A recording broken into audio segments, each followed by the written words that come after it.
Shabbat Shalom a todos mis hermanos, qué alegría podernos conectar una vez más. Esta semana nos corresponde la segunda parashá del libro de Shemot, que se llama Vaerá. Vaerá significa y me mostré, o me aparecí. Para darle un resumen de esta parashá, nos encontramos que Moshe, al finalizar la parashá de la semana pasada, se queja delante del Eterno, diciendo que por qué lo ha mandado a hacer algo que aparentemente no tiene como una resolución, ¿cierto? ¿Por qué? Porque él, al presentarse delante del faraón para solicitar que sea liberado el pueblo de Israel, lo que recibe es una reprimenda del faraón para con el pueblo de Israel, y les dobla el trabajo que tienen que hacer, y no hay ninguna,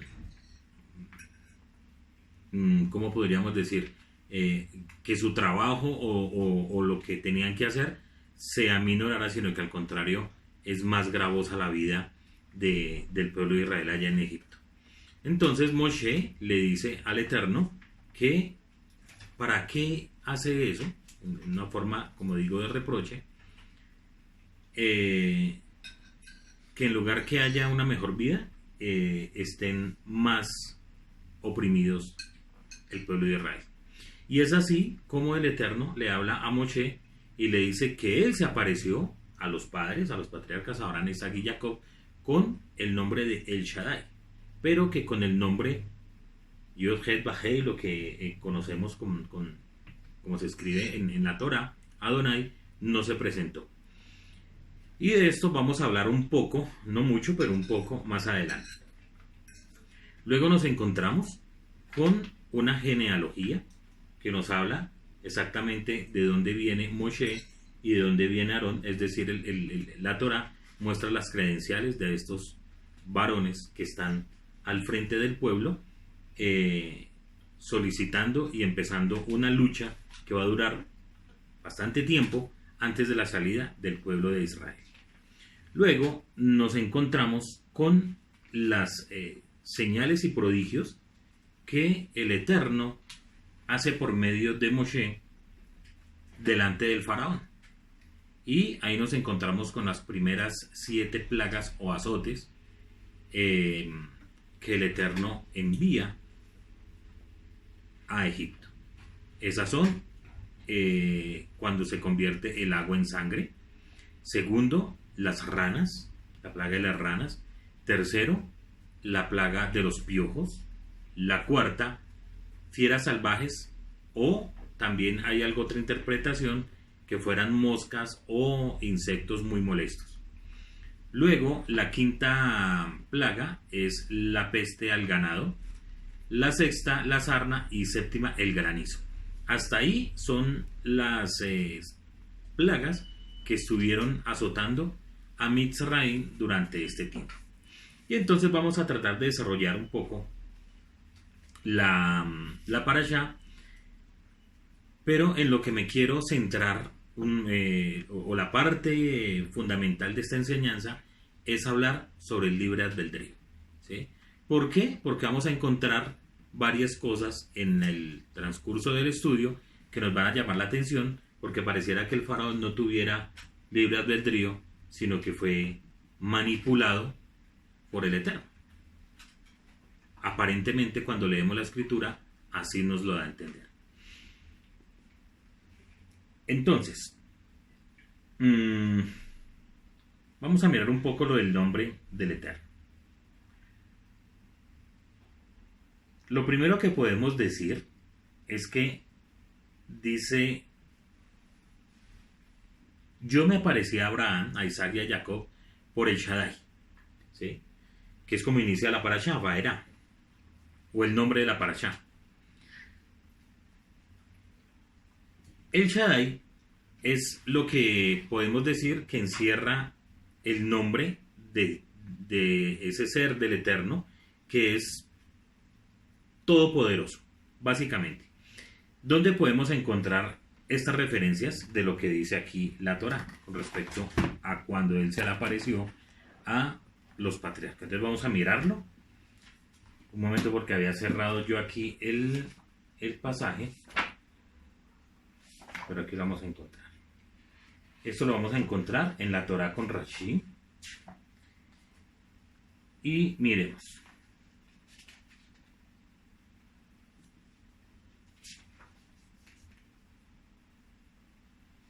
Muy bien. Dice la escritura que el Eterno se le presentó a Abraham, Isaac y a Jacob con el nombre de El Shaddai, no con el nombre de Adonai, sino con el nombre de El Shaddai. Entonces, vamos a encontrar primero que a Abraham se le aparece efectivamente como El Shaddai cuando viene el tema de la circuncisión de Abraham, y le dice el Eterno: yo soy Eloa omnipotente, es decir, El Shaddai, ¿sí? Y te daré a ti y a tu descendencia después de ti la tierra de tus peregrinaciones. Eso con Abraham. Luego nos vamos a encontrar que con Isaac el Eterno le dice: pues a ti y a tu descendencia entregaré todas estas tierras y confirmaré mi juramento que juré a Abraham.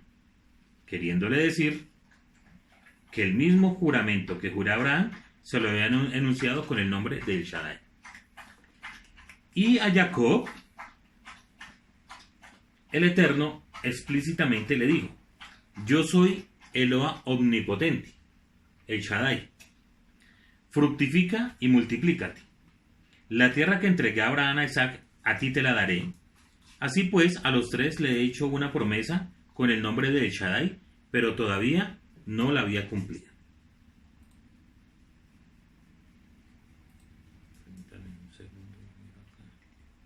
Perfecto. Muy bien.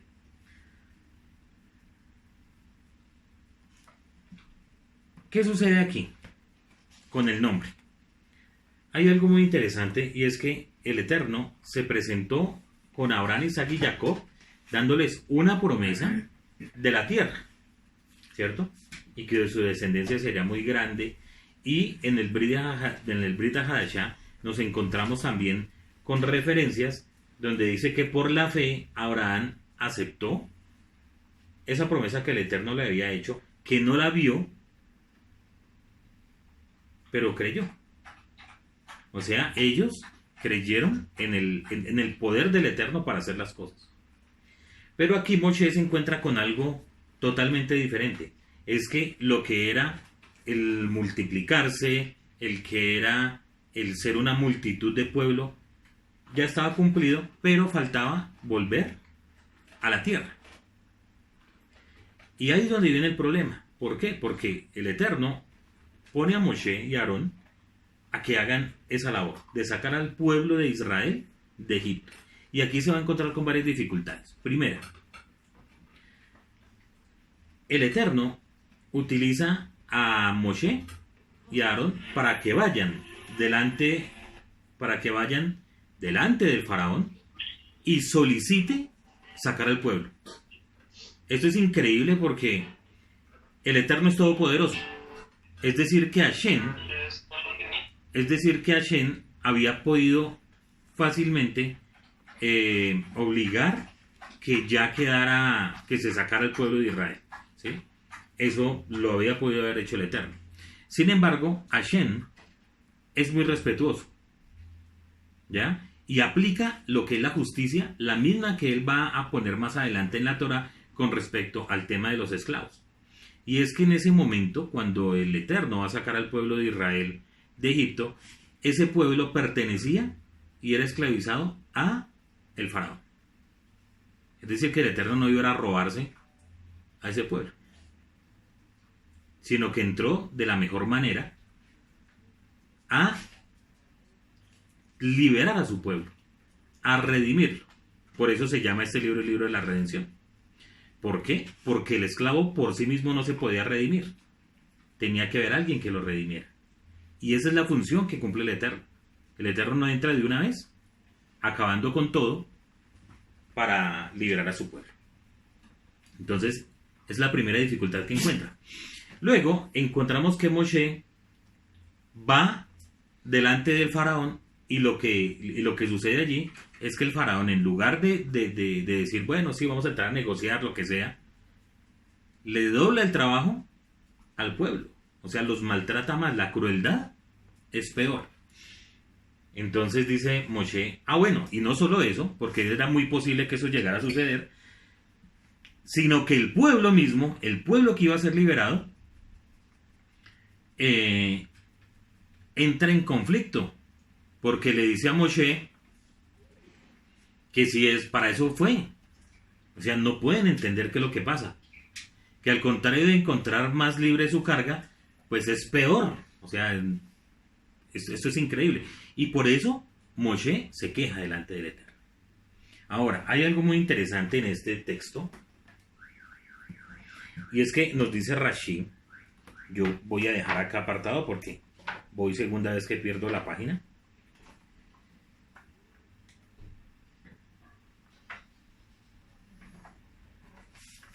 Ok. Rashi en este versículo denota algo muy interesante.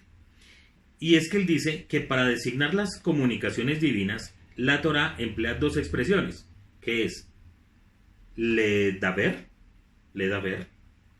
que significa hablar, y lemor, que significa decir. Entonces hay dos términos muy interesantes acá, daber y lemor. En términos generales, dice aquí, ledaber implica un tipo de comunicación en el que la voz es articulada con precisión y claridad. Por esa razón, también es utilizada para designar un mensaje duro y estricto. O sea, cuando se utiliza ledaber, estamos hablando de algo que el Eterno quiere que quede demasiado claro, que no haya lugar a dudas. Tiene que ser así como el Eterno está transmitiendo esa palabra.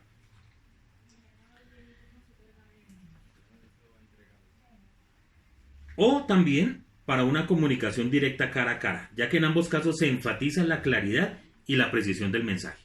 Entonces, cuando encontramos ledaber, vamos a ver o vamos a entender que el Eterno quiere entregar un mensaje que no haya lugar a dudas, que todo quede absolutamente claro. En cambio, lemor implica una comunicación en términos suaves, más relacionada con el contenido del mensaje y la capacidad del receptor. De esta manera, vamos a encontrar que el primer versículo de la Parashá Vaera dice así: Vaidaber, o sea que iniciamos que el Eterno quiere que algo le quede claro a Moshe. Elohim utiliza el atributo de justicia, ¿cierto? El Moshe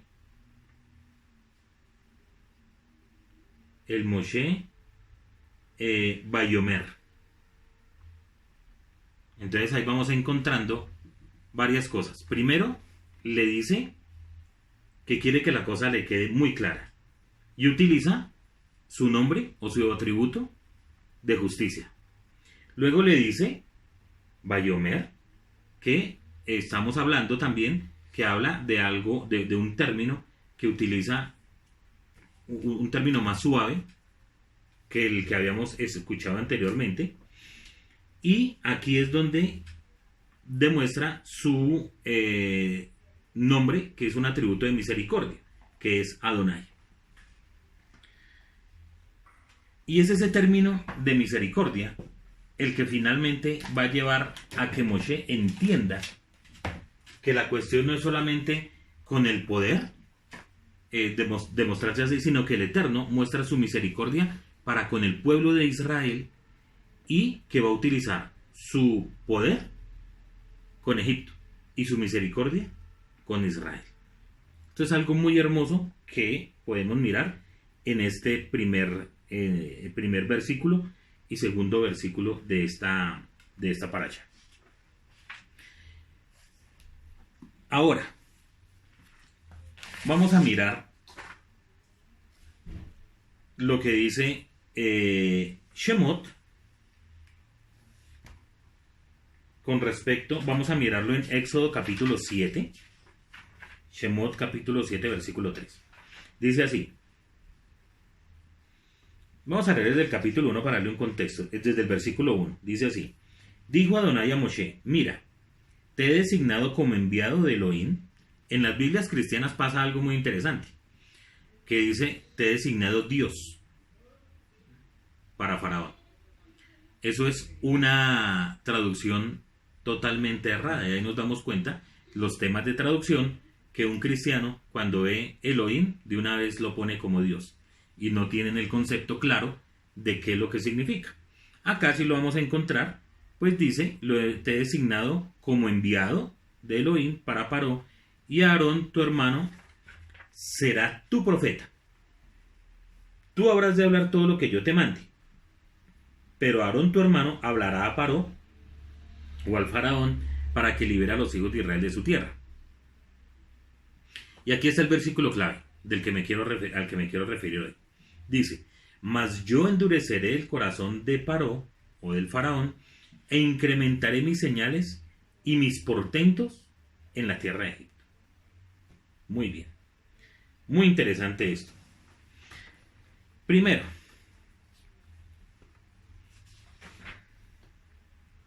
vamos a mirar acá.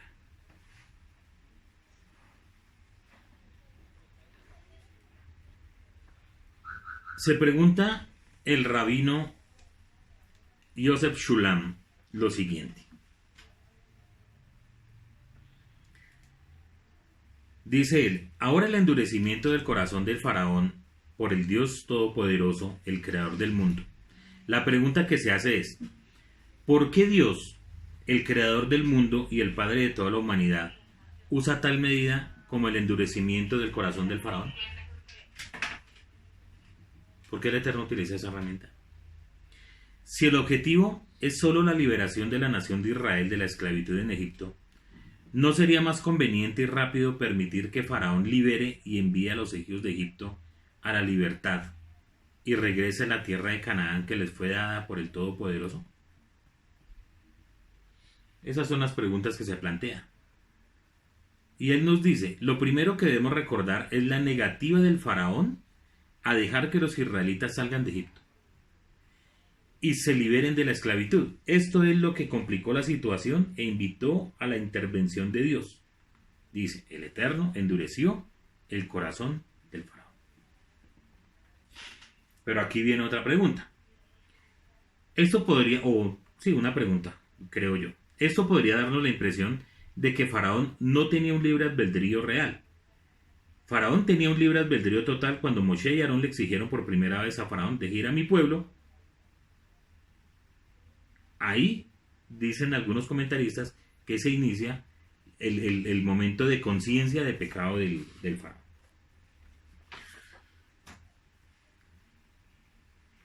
Vamos a mirar un poco qué dice los comentaristas al respecto. Dice, en el capítulo 7, el que estamos estudiando, veremos definitivamente cómo el faraón no se dejará convencer ni por la intervención de Moisés y Aarón, ni por los signos y prodigios que hacen ante él. ¿Cuáles fueron los signos y prodigios que hicieron delante del faraón? Convertir la vara en la serpiente o cocodrilo o algún animal acuático, porque recuerden que serpiente en hebreo es Nahash, y aquí la Torá utiliza otro término, pero bueno, eso es lo de menos, lo convirtió en algún animal. Y luego los mismos egipcios hicieron la misma señal, y de ahí en adelante lo que vamos a encontrar. Entonces el faraón no se deja inquietar por nada de eso. El pueblo de Israel no será liberado de Egipto de no mediar lo que traducimos como 10 plagas, en hebreo Eser Makot. El tema de las 10 plagas o los 10 azotes viene precedido de las palabras de Dios que dice, mas yo endureceré el corazón del faraón e incrementaré mis señales y mis portentos en la tierra de Egipto. Pero no escuchará a vosotros Faraón, e impondré mi poder en Egipto y sacaré a mis ejércitos, a mi pueblo, los hijos de Israel, de la tierra de Egipto, con juicios punitivos y magnos. Está en el versículo 4. De acuerdo con el sentido literal de estas palabras, nos encontramos frente a una dificultad de primera magnitud, ya que parece que, según esto, el tirano egipcio no tiene aparentemente ninguna posibilidad de hacer teshuva, según el texto como lo lee. Mientras que la idea de teshuva es la base principal sobre la cual descansa la relación del hombre con el Eterno. ¿Cómo es posible que para un ser humano no exista la posibilidad de hacer teshuva, si es lo primordial para tener una relación con el Eterno?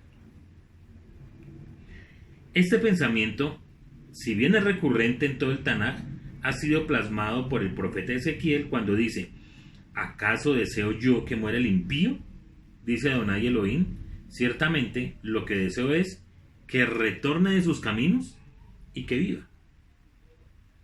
Entonces, ¿sería la voluntad del Eterno, o el Eterno quería que el faraón se condenara, que se perdiera? Pues, si vemos toda la literatura y el pensamiento que ahorita quiero tocar, cómo ha venido evolucionando el pensamiento, pero a pesar de que evoluciona, no cambia, sino que mantiene su misma línea, pues el Eterno no quiere que el impío se pierda.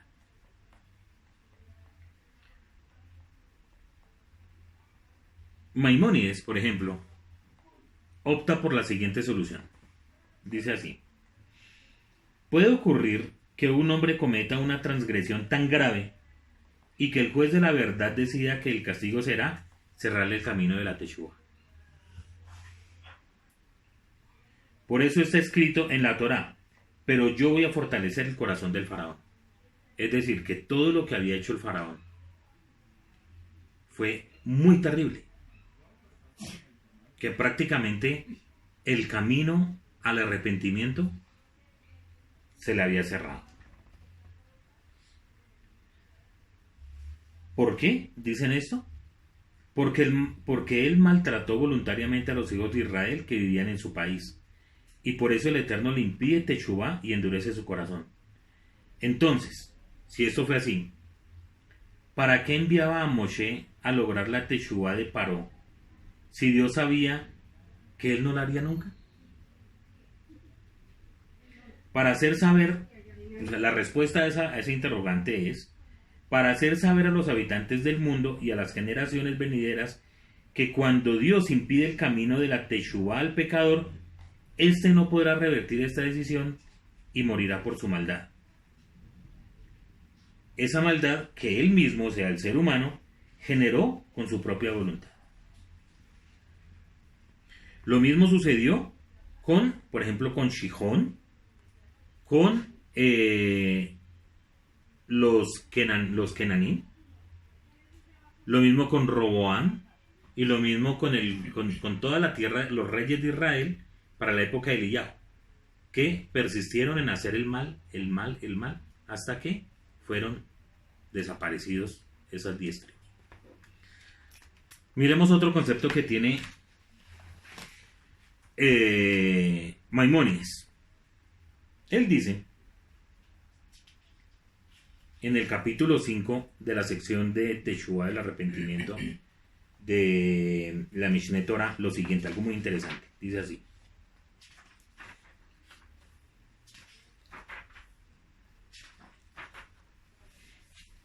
todo hombre goza de libre albedrío, dice Maimónides.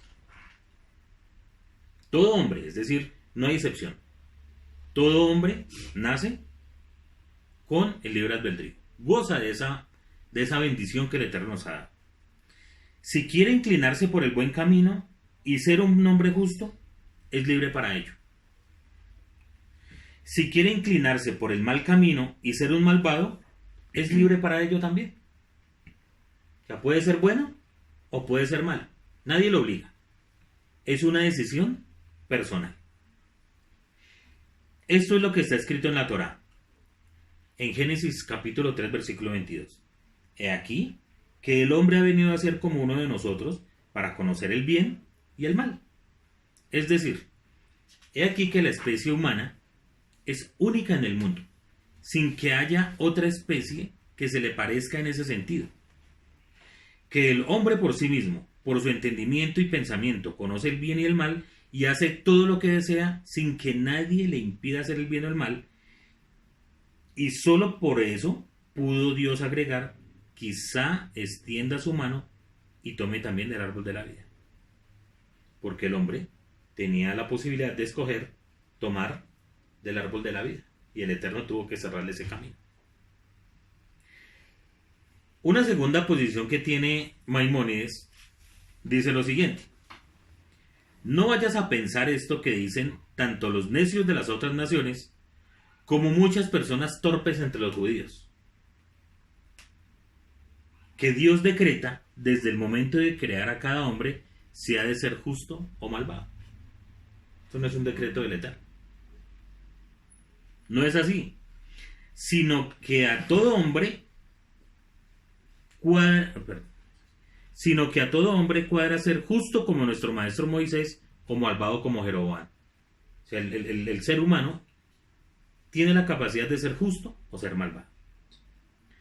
Al igual que sabio o necio, misericordioso o cruel, avaro o pródigo, y así en todos los demás rasgos.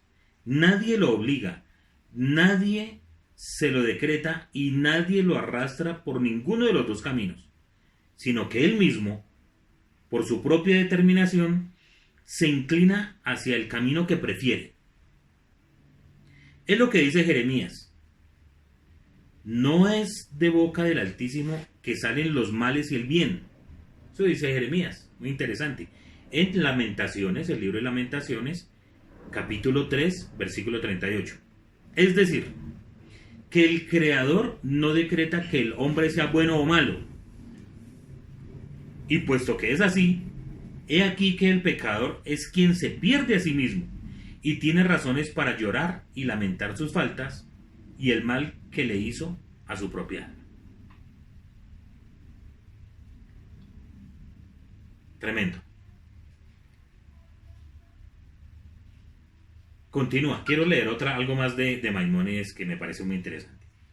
Si Dios decreta que cada hombre fuese justo o malvado, o si existiera algo innato y esencial en el hombre que lo arrastrara por uno de los dos caminos, o hacia algún conocimiento en particular, o a alguna conducta en especial, o a algún acto determinado, como lo inventan los necios astrólogos, ¿cómo podría Dios habernos ordenado por intermedio de los profetas: haz esto, no hagas esto, corregid vuestros caminos y no marchéis hacia vuestra maldad?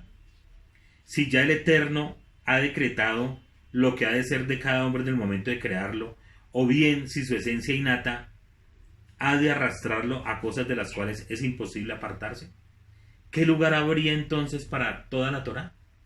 No habría ningún lugar. Eso es lo que dice Maimónides al respecto del libre albedrío.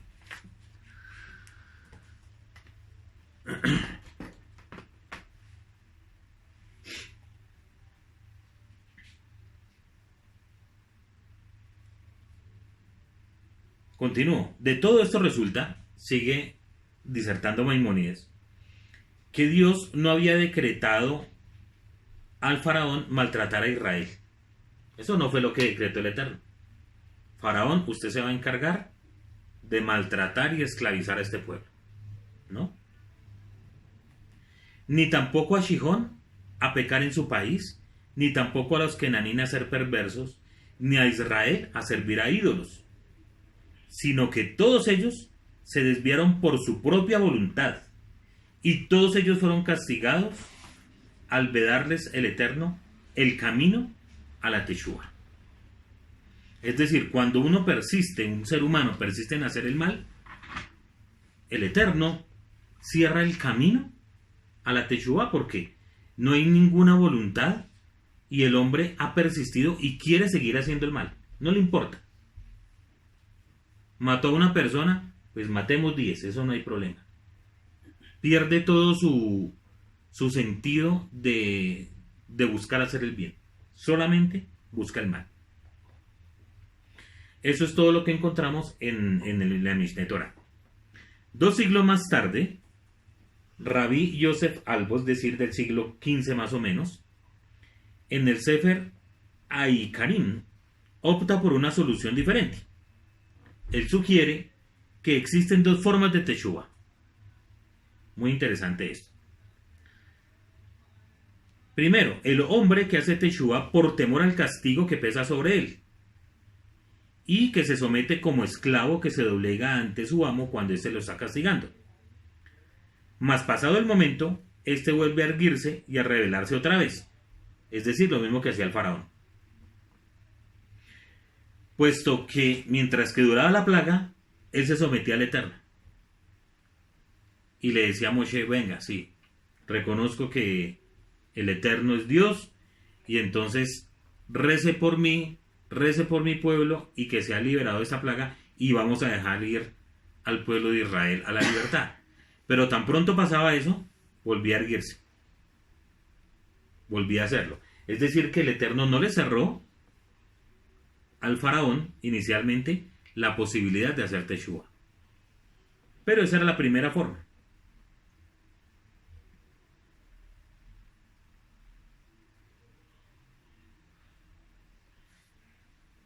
Esto sin duda demostraba que la Teshuvah era aparente cuando él decía Adonai es justo. Era esta una compulsión y no el ejercicio de su libre albedrío.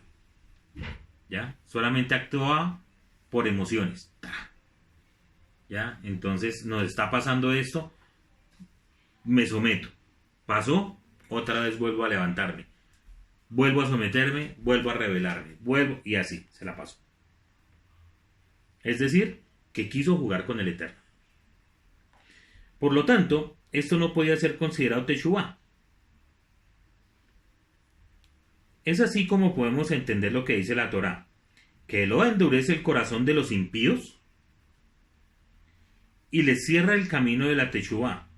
Quiere decir que Dios les infunde coraje, como para que si hacen Teshuvah, la hagan ejerciendo su libre albedrío.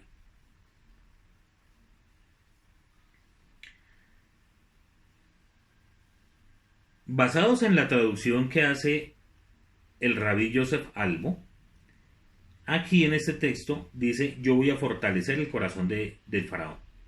Aparentemente esa opinión ha servido de base al conocimiento de Abarbanel al respecto. Más tarde el comentarista Seforno también adoptará una posición similar.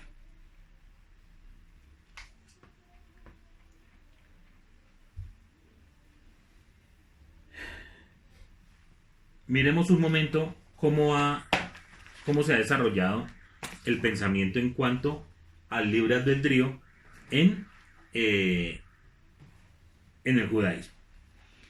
La época bíblica. En la época bíblica nos dice que la literatura tradicional judía constantemente afirma que el Eterno enseña al hombre lo que es bueno y lo que es malo, y que le otorga la posibilidad de escoger entre distintas alternativas y sus consecuencias. Esta idea aparece por primera vez en la Torá, en Deuteronomio, pero también podemos decir que antes, porque se ha demostrado que el Eterno permite que el hombre tome sus propias decisiones. Pero en Devarim, totalmente y puntualmente dice, os he puesto delante la vida y la muerte, la bendición y la maldición, escoged pues la vida para que vivas tú y tu descendencia. Así ocurrió en un principio con Adán y posteriormente con Noaj y con sus descendientes. En la antigüedad, los hebreos se diferenciaban de los pueblos vecinos tanto en su concepto de la divinidad como de la responsabilidad humana. Las deidades paganas eran fuerza de la naturaleza y como tales había que temerles. Es decir, los antiguos decían el sol, ¿cierto? Es una fuerza de la naturaleza y hay que tenerle miedo. Por lo tanto, es un dios al cual hay que ofrecerle pues sus cultos, lo que fuera, y etc. Pero, de acuerdo a la concepción hebrea, el Eterno era bondadoso y amante de los hombres, pero exigía el cumplimiento de su voluntad. Los enunciados bíblicos afirman que el Eterno ordena el comportamiento de una persona en una situación dada, interfiriendo así con su libertad como hombre. Constantemente encontramos referencias sobre el determinismo divino, de la forma que nada sucede en este mundo que no esté determinado, en cierta forma, por el Creador, pero toda la doctrina rabínica del castigo y la recompensa gravita en torno a la idea de que el hombre es libre de hacer el bien o el mal. Es decir, que este pensamiento concuerda efectivamente a lo que en el Tanaj se habla de la recompensa, cumplimiento y recompensa. Yo cumplo la Torah, si cumplo la Torah, la recompensa va a ser vida. Si la incumplo, va a ser muerte. Es el pensamiento de la época bíblica, de lo que hablamos del Tanaj. Luego vamos a mirar la época talmúdica. ¿Qué pensamiento tenían los sabios del tercero, cuarto siglo de esta era? Ellos piensan lo siguiente: las autoridades del Talmud coinciden en que todo lo que sucede en el mundo tiene su origen en el Creador. ¿Ya? Todas las acciones, sean benéficas o perjudiciales, derivan de su poder. Pero en los hombres reside la responsabilidad por sus acciones individuales. Multitud de filósofos y rabinos expresaron su opinión al respecto. Tal es el caso de Rabí Hanina ben Hammah. Él es del siglo III de esta época, de esta era, quien afirmó: todo está en poder de Dios excepto el temor al cielo. Tremenda frase que dijo este rabí. Por su parte, Rabí ben Zakkai decía que al Eterno solo puede servirle quien ejercita su voluntad moral libremente. No puede ser servido por esclavos, porque el hombre fue creado a su imagen y semejanza. Esto es, con plena libertad. El hombre fue creado con plena libertad. A su vez, Rabí Akiva, que es del siglo I, decía: todo está previsto por el Eterno, y la libertad de elegir es dada al hombre. El mundo es juzgado con bondad, y todo depende de la preponderancia de la acción, ya sea buena o ya sea mala. Esto lo encontramos en Avot 3.15. El Eterno, según Akiva, prevé nuestras acciones, pero no limita nuestra libertad. Es decir, el Eterno sabe cómo es nuestro comportamiento, pero no nos coarta, no nos quita la posibilidad de hacer lo que nosotros queramos hacer. La combinación de la doctrina del libre albedrío y la divina providencia en la teología rabínica debe entenderse no tanto desde un punto de vista filosófico, sino desde la visión práctica que permea todo el pensamiento talmúdico. Por una parte, es necesario entender el mundo bajo la óptica de la supervisión y el control divino en su totalidad, conceptos que se fortalecen la confianza y la fe en el Dios en el Eterno. Por la otra, el individuo necesita tomar sus propias decisiones, consciente de que tanto el bien como el mal están en su poder. El hombre está sujeto a la predestinación en relación a su físico, su mentalidad, su medio ambiente, su situación económica, etc. ¿Sí? Pero es libre en cuanto a su decisión de vivir de acuerdo con las leyes divinas. De hecho, la tradición judía establece que el conocimiento de Dios no determina las acciones del hombre, sean buenas o sean malas. En cuestión de conducta ética, la elección es del hombre, y éste es capaz de seleccionar entre el bien y el mal y de transformar su decisión en acción. Esto para la época talmúdica que dijimos que viene del siglo I al siglo IV, V. Para la época medieval, que es aquí donde vamos a encontrar a Rashi, a estos grandes pensadores, Maimónides, etc. Vamos a ver qué pensamiento tenían. Según el pensamiento de Rabí Sadia de Gaón, del siglo X, no se puede concebir que el Eterno obligue al hombre a realizar una acción determinada para después castigarlo. Es decir, no podemos concebir que el Eterno haya obligado o haya endurecido el corazón del faraón para después castigarlo. No sería justo. El cielo no lo permita porque Hashem es justicia plena y verdadera. Si no existe el libre albedrío, no puede haber castigo ni recompensa, ya que tanto el justo como el malvado se reducen a cumplir la decisión divina. A su vez, Yehuda Alevi, filósofo contemporáneo de Gaón, desarrolla la idea de que Dios es la causa primera de las cosas. De él se derivan todas las acciones humanas. Maimónides consideró la doctrina del libre albedrío como pilar de la Torá y de los mandamientos divinos y afirma que toda persona es capaz de ser tan justa como Moshe o tan malvado como Joroboam, sabio, tonto, cruel o malvado. La leímos hace un momento. El Creador no determina si el hombre debe ser bueno o debe ser malo. La verdadera libertad reside en la posibilidad de llevar a cabo lo correcto. Maimónides explica que normalmente el hombre es libre, pero que puede dejar de serlo si abusa. O sea, puede esclavizarse el mismo.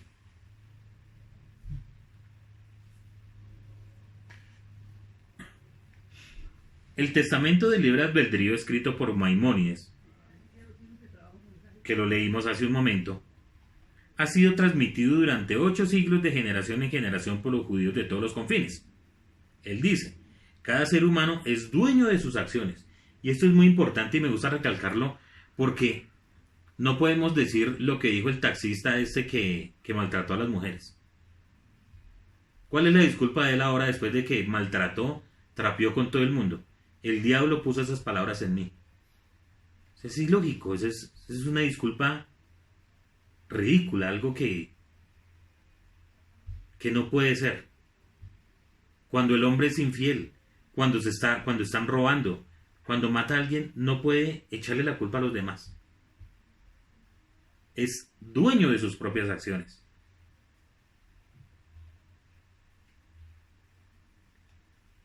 Cada ser humano es dueño de sus acciones, de lo que hace o de lo que deja de hacer. Uno sabe si se levanta temprano a orar o no se levanta, o no ora o no busca al Eterno. Aquí no podemos meter al diablo ni nada, sino la voluntad de cada persona es la que rige sus propios pensamientos y rige su propio destino. El Eterno nos ha dado para escoger, pero solamente nosotros podemos llevar a cabo la voluntad del Eterno en nuestra vida.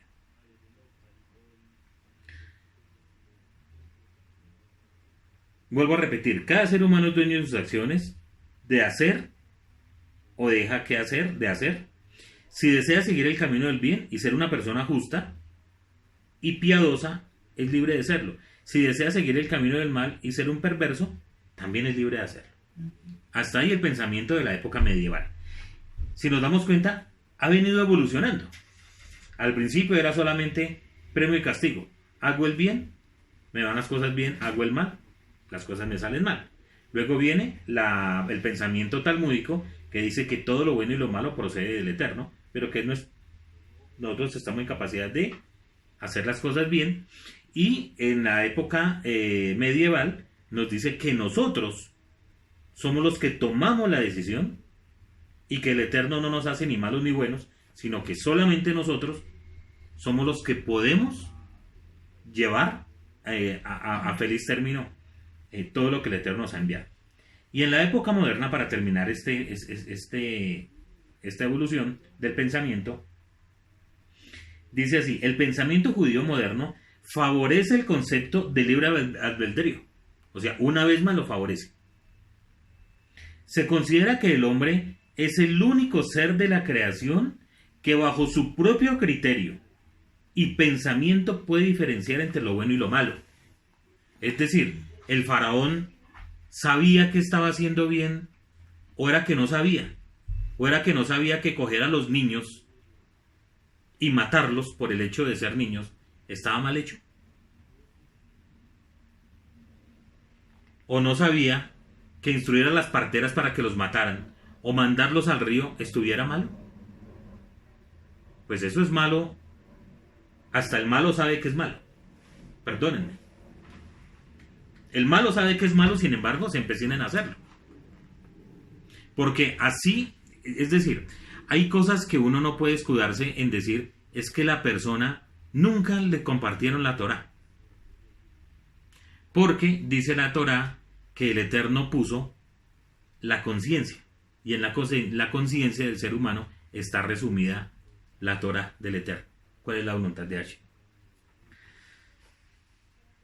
Se considera que el hombre, según la época moderna, se considera que el hombre es el único ser de la creación que bajo su propio criterio y pensamiento puede diferenciar entre lo bueno y lo malo, lo que no hacen los animalitos. Los filósofos judíos modernos establecen que los eventos externos condicionan su acción, mas no su carácter. O sea, hay cosas alrededor nuestro que pueden influenciar nuestras acciones, pero nuestra conciencia no puede ser influenciada. Tenemos la capacidad de escoger entre hacer el bien y hacer el mal, independientemente de cómo estemos rodeados. A simple vista podría parecer que el pensamiento judío maneja una contradicción básica en cuanto al libre albedrío. Por una parte establece que Dios no solo conoce, sino ordena todos los eventos que suceden en la tierra. Eso lo sabemos. ¿Sí? El Eterno es el que conoce toda la historia porque para él no hay un presente. ¿Sí? Él conoce y es a tiempo, ¿cómo se diría ahí? No tiene un tiempo, como nosotros lo tenemos, un pasado, un presente y un futuro. Para él es todo un presente continuo. Podría decirlo así. No sé si esté errado, pero creo que es por ahí.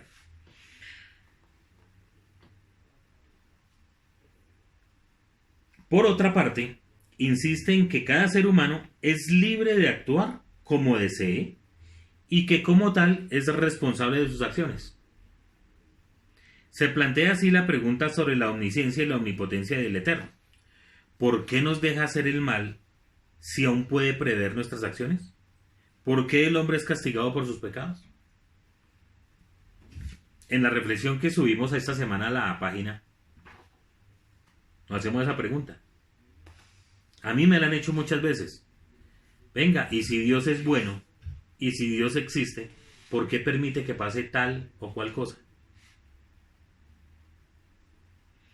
Las autoridades religiosas constantemente han entapizado que la figura y el poder divino no nos liberan de la responsabilidad por nuestras acciones. Si en este momento se está incendiando Australia, o se incendian los cerros orientales acá en Bogotá, si Dios no lo permita. ¿Por qué suceden esas cosas? Porque nosotros como seres humanos decidimos maltratar tanto la creación del Eterno que finalmente pasan las tragedias. Nosotros mismos somos los que nos encargamos de dañar lo que el Eterno nos ha dado. La libertad del hombre de resistir u obedecer la voluntad de Dios debe ser considerada como un acto de autolimitación divina. En su amor por el ser humano, el Creador establece un área en cuyos límites cada individuo puede elegir entre el bien y el mal. Esto agrega una nueva dimensión en la relación entre Dios y el hombre. Este último, es decir, el hombre, puede errar. Todos erramos, todos somos pecadores, ¿cierto? Pero cuando elige el sendero de la lealtad, lo hace por decisión, lo hace por verdadero amor. En ausencia de esta libertad, no puede existir pecado, ni castigo, ni mérito, ni recompensa. Hasta ahí lo que el pensamiento que se tiene de acuerdo a el libre albedrío. Para ir aterrizando este avión, quiero que nos detengamos un momento en el tema de las plagas, porque nos va a seguir hablando algo al respecto. Lo primero que encontramos es que el Eterno le dice a Moshe que vaya donde el faraón, ¿cierto? Cuando va a pasar la primera plaga. ¿A dónde va Moshe a encontrar al faraón? En el río. Y parece ser que muy temprano del día. ¿Por qué? Porque el faraón, él mismo sabía que él no era Dios. Lo sabía. Pero todo el mundo creía que sí lo hacía. ¿Cuál es la concepción que se tiene de un Dios? Que ese Dios no come. Por consiguiente, no puede, no tiene necesidad de hacer sus necesidades. Por eso era que el faraón salía muy temprano, antes de que todo el mundo se levantara, a hacer sus necesidades al río. Y es allí donde aparece Moshe, primero para mostrarle que él no es ningún Dios y que él sí sabe quién es él, un ser humano, como cualquier otro. Que su secreto, lo que él quiera engañar a todo su pueblo, es cuestión de él, pero Moshe mismo lo conoce y el Eterno lo conoce más. Por eso se le aparece allí. Y lo primero que él ataca es el río Nilo. ¿Por qué? Porque según Faraón, ese Dios, ese río le sustenta todo. No tiene necesidad de lluvia, no tiene necesidad de nada, porque el río Nilo es el que le surte toda su vida. Y viene ahí su primera plaga. Luego viene la plaga de las ranas.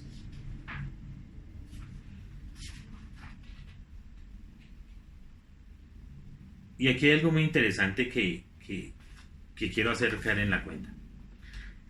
En la plaga de la sangre y en la plaga de las ranas,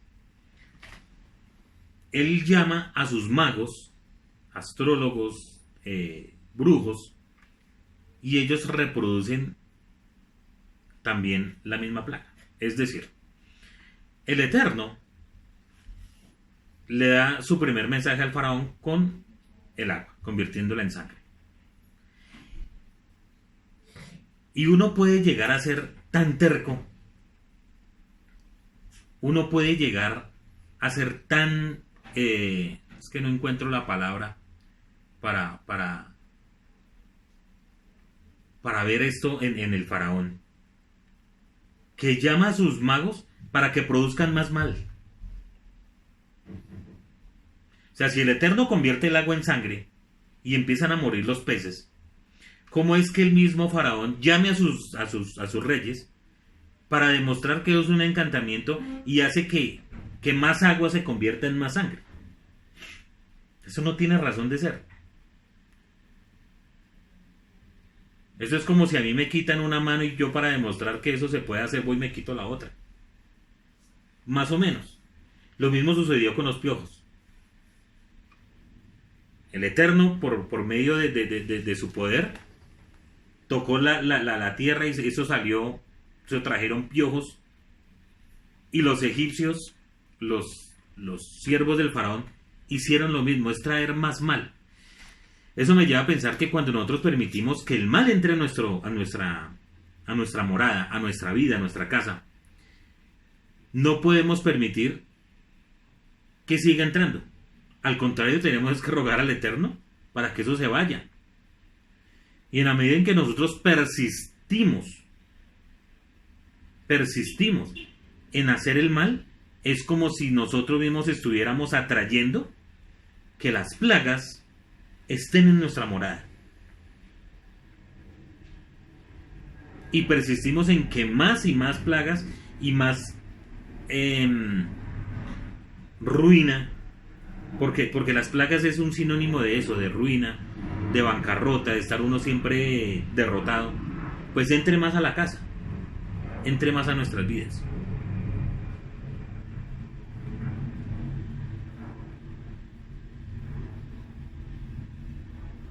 En la página, en la página no, qué pena.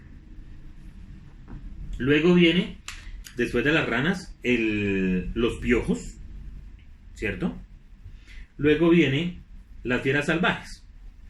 Eso con respecto a las fieras salvajes hay varias interpretaciones. Primero, por ejemplo, Arob es el término de fieras que aparece en la Torá, o fieras salvajes, que así lo traducen. Su etimología es incierta, no se conoce a ciencia cierta si eran fieras o era algo más. Rashi, por ejemplo, le adjudica el significado de mixtura, y por lo tanto, la plaga consistía en una mixtura de toda suerte de animales feroces y fieras salvajes. Rashban, otro comentarista, sostiene que el término deriva de la palabra ere, noche. Y según él, la plaga consistía en manadas de lobos nocturnos, y en esto se cita en Jeremías 5:6. Abarbanel, él sugiere que la plaga consistía en una mixtura de insectos molestos y dañinos. Por eso en algunas traducciones hablan de la plaga de las moscas. La idea de que la justicia divina, cuando debe castigar al ser humano, se ejecuta por medio del reino animal, figura en forma clara en Deuteronomio 32:24, donde leemos: el diente de las bestias enviaré contra ellos, junto a la ferocidad de los reptiles de la tierra. En otro orden de cosas, Abarbanel nos recuerda que las plagas se originaron de la forma siguiente. Entonces, las tres primeras, sangre, ranas y piojos, fueron ejecutadas por Aarón, ¿cierto? Con su vara.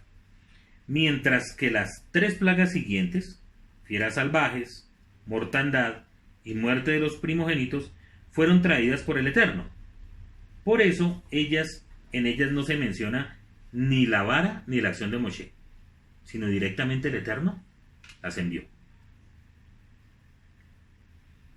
¿Por qué? ¿Por qué no interviene ahí Aarón y Moshe? Porque en estas tres plagas produjeron muerte a personas.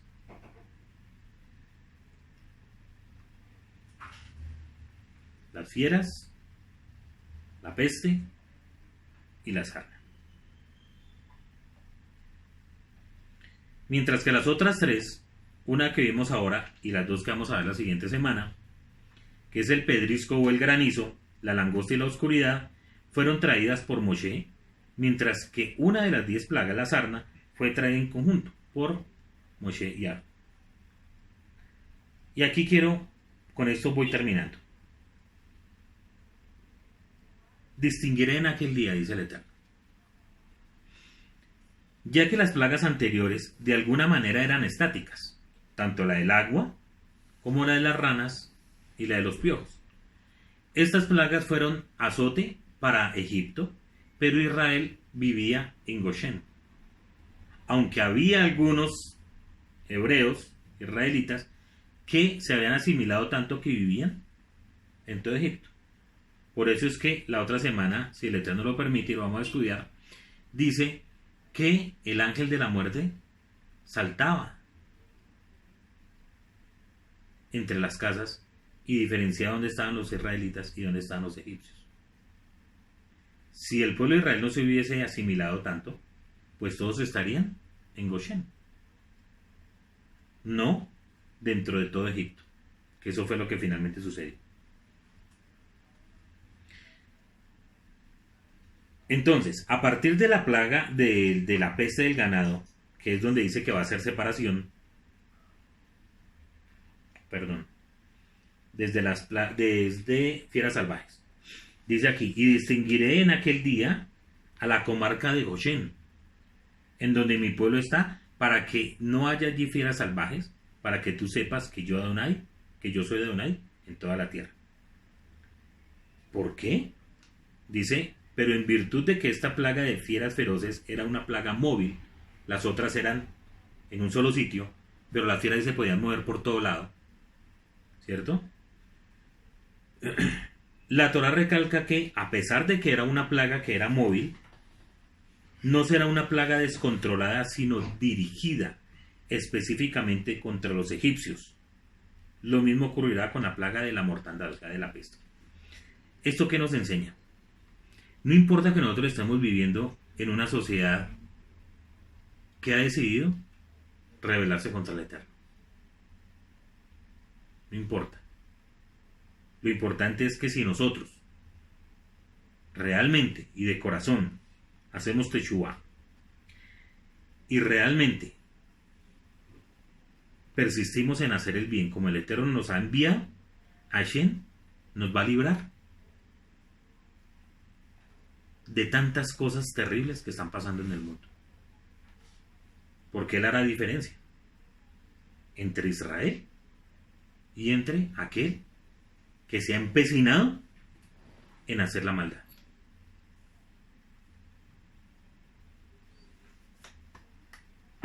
La reflexión que quiero dejar para este día es que nos encontramos con un panorama bastante complicado en Egipto, tanto para el pueblo de Israel como para el pueblo de Egipto. Y esta mañana compartía con mi esposa y le decía, los azotes para Egipto fueron terribles, un castigo, pero para el pueblo de Israel fue señales.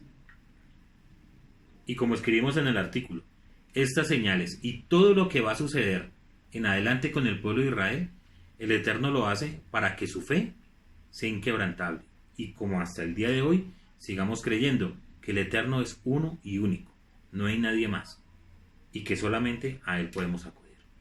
Shabbat Shalom.